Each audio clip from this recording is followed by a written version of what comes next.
दक्षिण चीन सागर में एक बड़ी हैरान कर देने वाली खबर सामने आई। यहाँ महज 30 मिनट के अंदर ही अमेरिकी नौसेना के 2 विमान, एक MS-60R सीहॉक हेलीकॉप्टर और एक F-18F super hornet fighter jet अलग अलग घटनाओं में दुर्घटना के शिकार हो गए। इस हादसे ने एक साथ कई सवाल खड़े कर दिए। सवाल ये कि ये हादसा था या फिर साजिश। सवाल इसलिए भी उठ रहे हैं क्योंकि जब अमेरिका के राष्ट्रपति ट्रंप एशिया दौरे पे थे तब ये हादसा होना क्या वाकई कोई साजिश का हिस्सा तो नहीं है।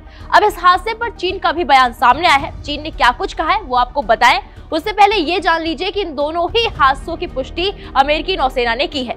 अमेरिकी सेना ने ये तो नहीं बताया कि उस समय भू राजनीतिक रूप से संवेदनशील दक्षिण चीन सागर में ये विमान क्या कर रहे थे, लेकिन अमेरिका की पैसिफिक फ्लीट ने एक आधिकारिक बयान जारी कर बताया कि 26 अक्टूबर 2025 को दोपहर 2:45 पर विमान वाहक युद्धपोत USS निमित्ज पर तैनात एक MH-60R सीहॉक हेलीकॉप्टर को मैरीटाइम स्ट्राइक स्क्वाड्रन के बैटल कैट्स को सौंपा गया था। उसी समय एक नियमित ऑपरेशन के दौरान ये हेलीकॉप्टर साउथ चाइना सी में हादसे का शिकार हो गया।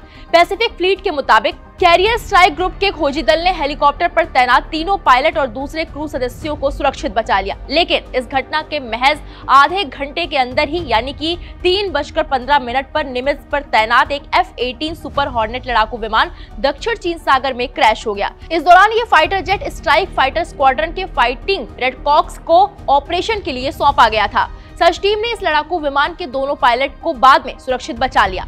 USS निमित्ज की अगर बात करें तो ये अमेरिकी नौसेना का एक परमाणु संचालित विमान वाहक युद्धपोत है, जिस पर दर्जनों लड़ाकू विमान और हेलीकॉप्टर तैनात किए जा सकते हैं। इन दिनों ये aircraft carrier Indo Pacific command के एरिया ऑफ रिस्पॉन्सिबिलिटी में तैनात है। वहीं पैसिफिक फ्लीट ने ये भी दावा किया कि रूटीन ऑपरेशन के दौरान दोनों विमान क्रैश हुए और दोनों ही घटनाओं की जांच के आदेश दे दिए गए, लेकिन इन दोनों घटना ने US नेवी के साथ साथ पूरी ही दुनिया में हड़कंप मचा दिया है, क्योंकि एक साथ दो एयरक्राफ्ट का विमान वाहक युद्धपोत से क्रैश होने की घटनाएं बहुत ही कम सामने आई हैं। इस मामले पर चीन ने तीखी प्रतिक्रिया दी है। चीन के विदेश मंत्रालय ने सख्त लहजे में कहा, अमेरिकी एयरक्राफ्ट एक युद्धाभ्यास के दौरान क्रैश हुए। अमेरिकी युद्धपोत और लड़ाकू विमान साउथ चाइना सी में आकर अपनी ताकत दिखाने की कोशिश करते हैं, जो समुद्री सुरक्षा के साथ ही क्षेत्रीय शांति और स्थिरता के लिए खतरा है। आपको बता दें कि दक्षिण चीन सागर को दुनिया के सबसे संवेदनशील समुद्री क्षेत्रों में से एक माना जाता है, क्योंकि इस पर समंदर पर चीन अपना वर्चस्व कायम करना चाहता है और इससे सटे